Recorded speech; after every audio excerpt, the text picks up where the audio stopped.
nuyu ñëpp baat bi nag dafa dee ndaxte dama demoon tournée Ziguinchor def fa ñaari semaine Ziguinchor enseignant yi nekk Ziguinchor yëpp teeru ma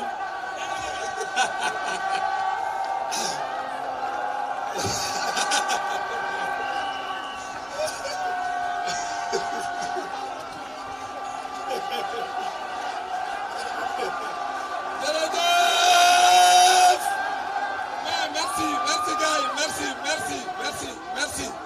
bon mais gars yi xoolal li ma leen di wax rek mooy li ma gis tey dafa dal sama xel parce que yéen ñii ku leen gis xam ni yéen pare ngeen pour que lu mu ko jaral mu jaral leen ko loolu moom amu ci lu may warante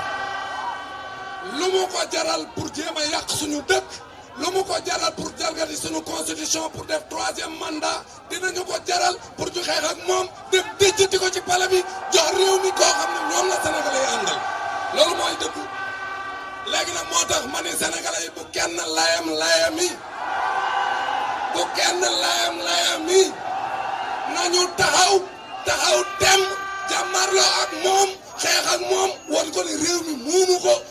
mandaam jeex na ñaari at moo ko dese dañuy abal ñu fal keneen mu jiiteel sunum réew tegaat ko ci yoon